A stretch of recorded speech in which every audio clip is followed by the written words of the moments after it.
여러분들에게 누가복음에 나온 선한 사마리아인 이야기는 사실 굉장히 친숙한 본문이고 자주 들어본 이야기일 것입니다. 선한 사마리아인 이야기는 오병이어 이야기와 더불어 예수님의 일화 중 가장 많이 알려진 이야기 중 하나라서 사실 교회에 와본 적이 없거나 신앙생활 경험이 없는 사람들도 이 선한 사마리아인 이야기의 줄거리는 모르는 사람이 거의 없습니다. 그런데 오늘 주일 우리가 이미 너무 많이 들었고 이미 너무 익숙한 이야기인 선한 사마리아인 이야기를 오늘의 본문 말씀으로 정한 이유는 우리가 이 선한 사마리아인 이야기를 다시 읽어보기 위함입니다. 다시 읽어보겠다는 것은 재해석하겠다는 말입니다. 다시 읽어보겠다는 것은 낯익게 보던 것을 이번에는 낯설게 보겠다는 것입니다. 다시 읽겠다는 것은 지금까지 보지 못했던 측면을 이번에는 보기를 원한다는 것입니다. 마지막으로 다시 읽겠다는 것은 이 본문 말씀을 통해서 성령의 새롭게 하심을 경험하고자 한다는 소망을 드러내는 것입니다. 오늘 선한 사마리아인 이야기를 다시 읽으면서 새롭게 읽으면서 하나님의 말씀이 여러분을 새롭게 하는 축복이 있기를 주님의 이름으로 축복합니다. 그 전에 먼저 우리가 낯설게 보기 전에 먼저 우리가 평소 있던 대로 우리에게 익숙한 대로 선한 사마리아인 이야기를 한번 보겠습니다. 한 사람이 예루살렘에서 여리고로 가는 길에 강도를 만납니다. 30절을 보니까 강도로부터 첫째로는 옷이 벗겨지고 둘째로는 거의 죽기 직전까지 폭행을 당합니다. 그러니까 얼굴이 피범벅이 되고 아마 말을 뗄 수가 없겠지요. 그리고 뒤이어서 31절, 32절, 33절에 각각 한 사람씩 이 옷이 벗겨지고 죽기 직전까지 폭행을 당한 이 한 사람을 마주칩니다. 그런데 첫 번째 종교 지도자인 지금으로 치면 목사님, 신부님이겠죠. 제사장이 여리고로 길을 가다가 이 사람을 봤는데 피해서 지나가고, 두 번째로 레위 지파인 성전의 물건을 관리하는 레위인입니다. 지금으로 치면 집사님, 권사님 정도가 되겠습니다. 레위인이 이 사람을 봤는데 피해서 지나가고, 세 번째로 유대인과 앙숙관계인, 유대인들이 가장 싫어하는 사람 중 한 사람인 사마리아인이 이 사람을 보았는데 오히려 이 사람이 열심히 돌봐준 이야기가 선한 사마리아인 이야기입니다. 그래서 우리는 예수님께서 이 이야기를 사람들에게 예화로 말씀해 주신 이유를, 또는 이 이야기의 교훈을 이렇게 여겼을 것입니다. 우리도 이 말씀을 듣는 우리 주변에 도움이 필요한 사람이 있으면 첫 번째 사람처럼 지나치지 말고, 두 번째 사람처럼 지나치지 말고, 못 본 채 하지 말고, 세 번째 사람 사마리아인처럼 꼭 도와주는 사람이 되자. 이렇게 사마리아인을 모범으로 삼아서, 사마리아인을 모델로 삼아서 아픈 사람을 못 본 채 하던 제사장이나 레위인처럼 행동하지 말고 사마리아인처럼 적극적으로 도와주는 사람이 되자. 아마 이런 교훈으로, 이런 말씀으로 우리가 많이 읽었을 것입니다. 그런데 틀린 말은 아닙니다. 맞습니다. 그런데 오늘은 선한 사마리아인 이야기를 다시 읽어보자고 했습니다. 예수님께서 이 예화는 왜 꺼내셨는지, 그리고 이 이야기를 현장에서 듣던 사람에게 이 이야기는 어떤 의미로 다가왔는지 한번 선한 사마리아인 이야기를 다시 읽어보겠습니다.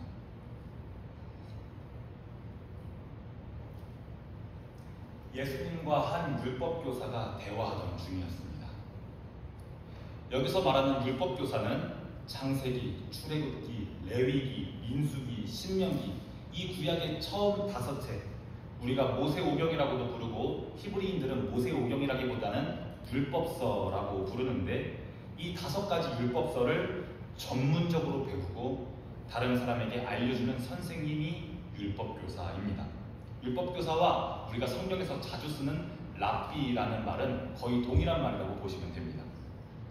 율법교사들은 성경의 내용을 꼼꼼히 공부하고, 또 그 공부하는 것을 넘어서 삶으로 실천하고, 더 나아가 실천하는 것을 넘어서 다른 사람에게 가르치는 그런 사람들입니다.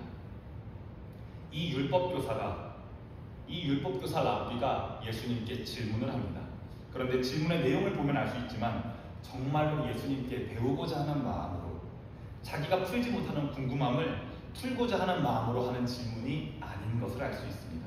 오히려 예수님의 대답을 통해서 자기가 얼마나 하나님께서 주신 율법을 잘 지키고 행하면서 하나님께 의로운 사람인지, 하나님 앞에서 의로운 사람인지 드러나는 대답이 예수님으로부터 유도되니까, 예수님의 대답으로부터 내가 얼마나 율법을 잘 짓고 하나님 보시기에 정직한 사람인지, 옳은 사람인지 드러나는 대답이 유도되게끔 그렇게 질문을 합니다. 율법교사가 예수님께 하는 첫 질문입니다. 누가복음 10장 25절에 나오는데요. 선생님, 어떻게 해야 영생을 얻을 수 있습니까? 영생, 영원한 생명을 어떻게 하면 얻을 수 있습니까? 이 영원한 생명은 구원이랑 같은 말입니다.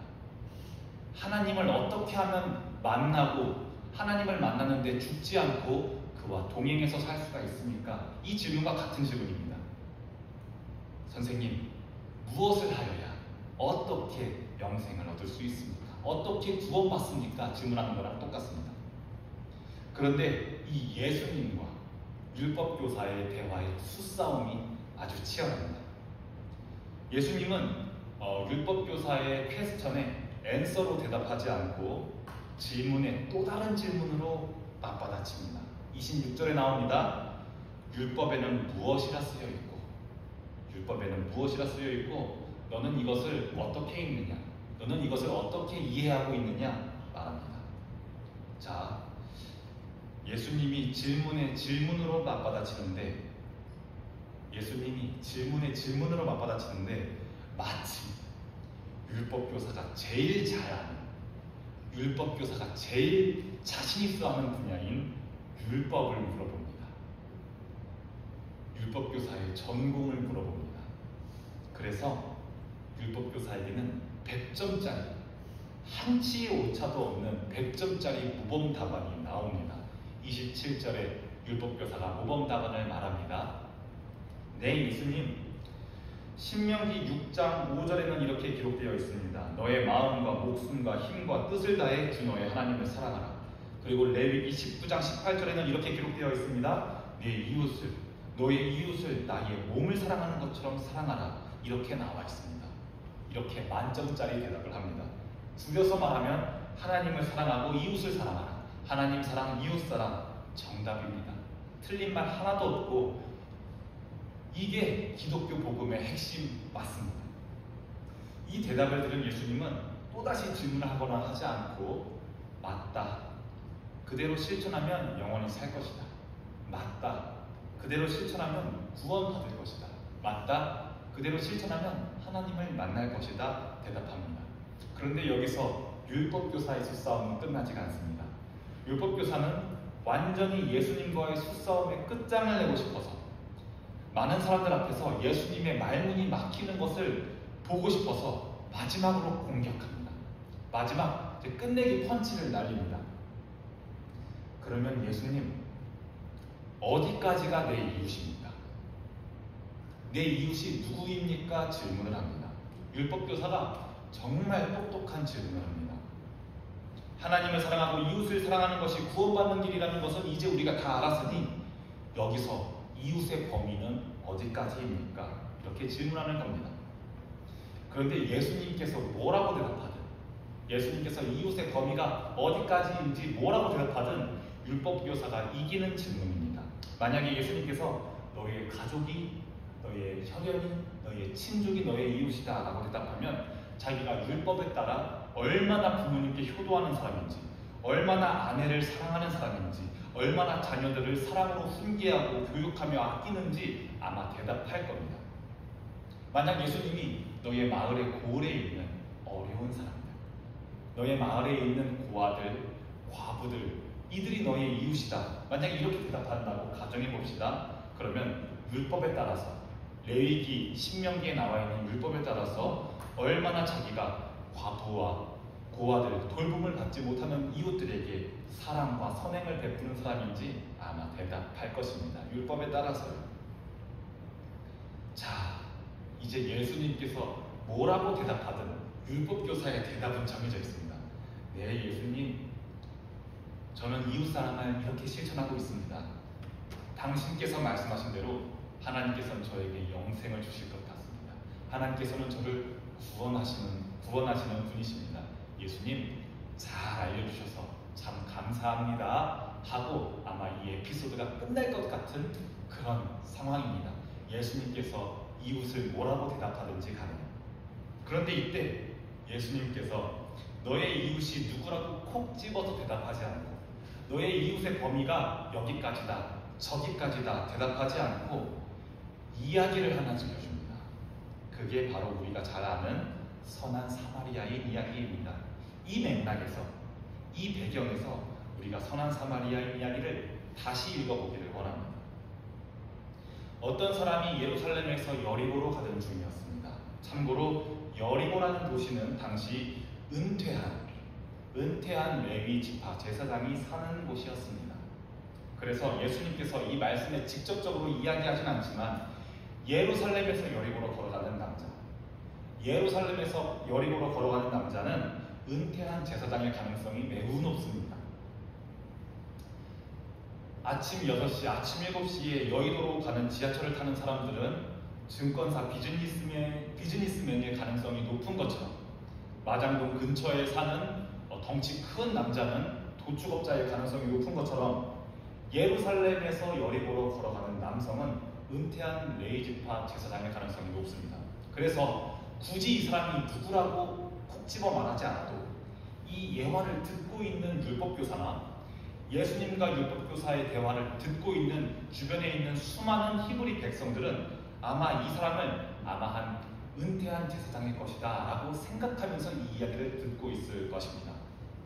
자, 이렇게 한 사람이 예루살렘에서 여리고로 걸어가던 길이었습니다. 그런데 정말 안타깝게도 강도를 만나게 되고, 첫째로는 옷을 뺏기고 둘째로는 거의 죽기 직전까지 맞아 쓰러집니다. 여기서 이 장면이 중요한데요, 옷을 뺏겼다는 것은 사회적인 신분이 없어졌다는 것을 의미합니다. 옷을 뺏겼기 때문에 더 이상 이 사람이 레위지파 제사장인지, 목수인지, 도축업자인지, 양치는 사람인지 알 길이 없습니다. 옷을 뺏겼다는 것은 이 사람의 사회적 신분이 없어졌다는 것을 의미합니다. 그리고 죽기 직전까지 얻어맞았습니다. 얼굴의 형태를 알아볼 수도 없고, 얼굴을 보고 누군지 알아볼 수도 없고, 내가 누구라고 말할 수도 없는 상황입니다. 그런데 이때 첫 번째로 마침 후배일 수도 있는 현직 제사장이 이 옆을 지나갑니다. 아마 옷을 입고 있었다면, 얼굴을 보고 알아챌 수 있었다면 당장 도와줬을 겁니다. 어이구 선배님 여기 무슨 일이에요? 얼른 병원부터 가시죠. 이러면서 얼른 구해줬을 것입니다. 하지만 지금 이 강도 만난 사람은 평생 나를 지켜주던, 평생 나를 둘러싸던 제사장이라는 사회적 직분이 벗겨진 홀 나입니다. 그냥 홀로 있는 나입니다. 그렇다고 해도 명색이 제사장님인데 꼭 선배 제사장이 아니더라도 도와줄 수 있는 건 아닌가요? 꼭 누군지 알아야만 제사장이 도와주나요? 이렇게 질문할 수도 있을 것 같습니다. 그런데 이게 마냥 쉬운 문제는 또 아닙니다. 이 지나가는 제사장이 만약 강도 만난 자를 도와준다면 이 강도 만난 자는 살겠지만 당분간 이 제사장은 제사를 집행할 수가 없습니다. 왜냐하면 피를 만지거나 죽은 사람에게 손을 대면 7일 동안은 제사를 집행할 수가 없게 됩니다. 하나님의 백성을 제물로 받아 하나님께 영광을 올려드리는 제사장의 역할을, 하나님께서 주신 사명을 행할 수가 없는 것입니다. 그래서 누군지도 모르는 이 한 사람을 돕는 것 때문에 수많은 사람들의 거룩한 제사를 포기할 수는 없습니다. 어쩔 수 없이 제사장은 여리고로 계속해서 걸어갑니다. 현장에서 이 예수님과 율법교사 근처에서 이 이야기를 듣는 유대 백성들은 답답합니다. 아이고, 이 쓰러져 있는 사람 다름 아닌 은퇴한 제사장인데, 우리가 도와야 할 민족, 우리 제사장, 우리 이웃인데 우리가 드라마를 감정이입해서 보는 것처럼 주변에서 이 이야기를 듣는 히브리인들도 감정이입해가면서 이 이야기를 듣고 있습니다. 그리고 두 번째로 제사장은 아니지만 레위 지파 중 한 사람이 여리고로 지나갑니다. 레위 지파 사람은 성전에 있는 물건들을 제작하거나 성전에 있는 물건들을 지키거나 청소하거나 하는 사람들이 레위 지파 사람들입니다. 지금으로 치면 교회의 직분, 우리 옆에 있는 집사님, 권사님 같은 사람들입니다. 그런데 이 레위 지파 사람도 가다가 누군지는 모르지만 이 죽기 직전에 강도 만난 사람을 만납니다. 이때에는 시체를 만지거나 피를 만지게 되면 7일 동안 혹은 14일 동안 부정하다고 여겼습니다. 그래서 부정의 기간 동안에는 사회로부터 격리되어 있어야 하고 이 격리 기간이 맞춰지게 되면 정결 예식을 따로 치러야만 했습니다. 어차피 죽어가는 사람인데 이 사람에게 손을 대는 순간 성전 일을 아예 못하게 되고 격리도 당하게 되고 또 격리 기간이 끝난 다음에 번거롭게 정결 예식도 따로 치러야 합니다. 그렇기 때문에 이 레위인도 강도 만난 사람을 피해서 내 손에 피 안 묻게 긁어부스럼 일어나지 않게 여리고로 가던 길을 마저 갑니다. 이야기를 듣는 백성들은 답답한 것을 넘어서 이제 허탈하고 분노까지 합니다. 그리고 계속 이 백성들은 이야기를 들어가면서 이 강도 만난 사람의 자기의 감정을 이입합니다. 강도 만난 사람의 나의 감정을 이입합니다.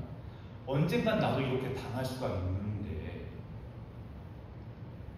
나도 내 신분이 드러나지 않고 내가 거의 죽게 된다면 우리의 이웃 중에 이웃인 우리의 영적 지도자인 제사장도 이렇게 나를 지나쳐버리고 항상 성전을 관리해주는 데 힘쓰는 레위 지파 동포들도 나를 이렇게 지나가 버린다는 것 아니야 하면서 분노하면서 안타까워하면서 지금 이 이야기에 감정을 이입하고 있습니다.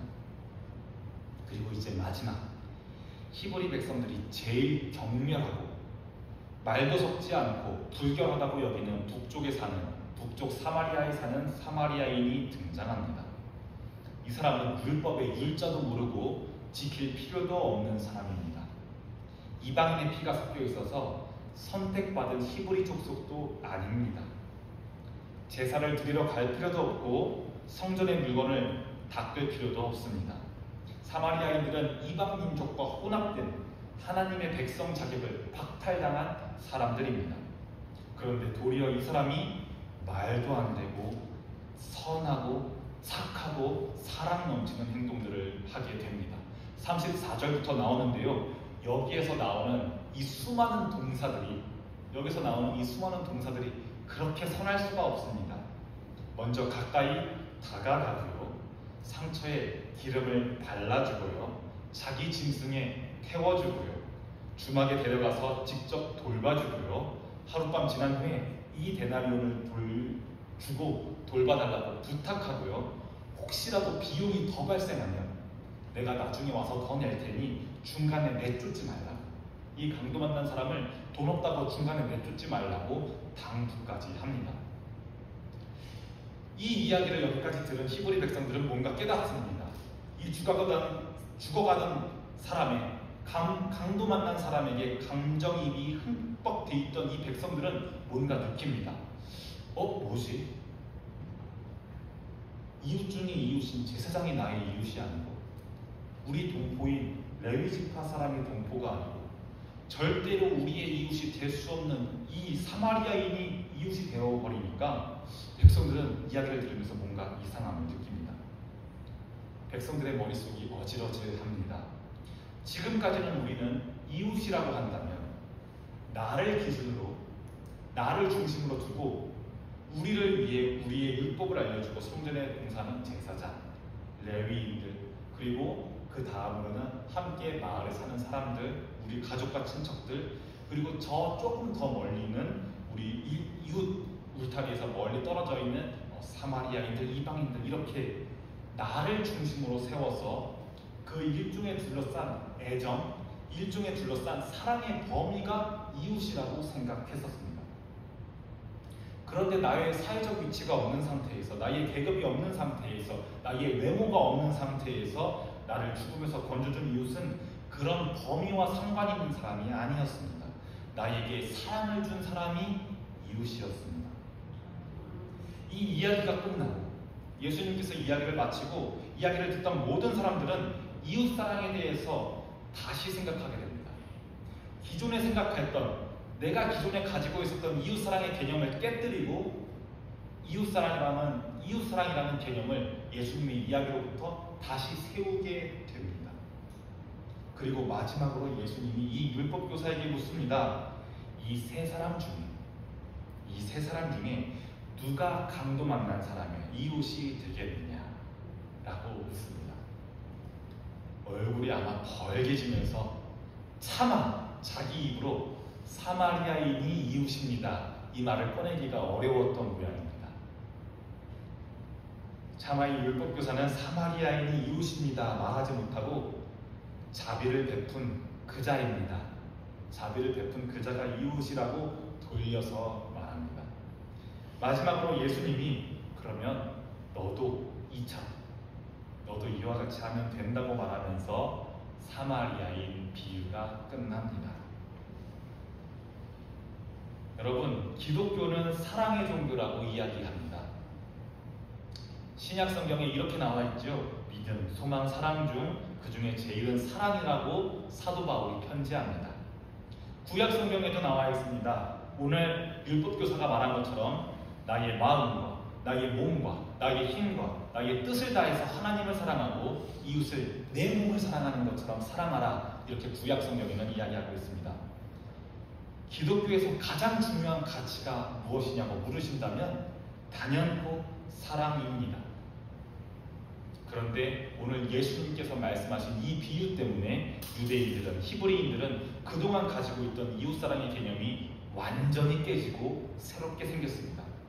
바로 이웃이라는 것을 나를 중심으로 어디까지, 나를 중심으로 저기까지, 그런 것이 아니라 내가 다가가서 이웃이 되어야 한다는 것입니다.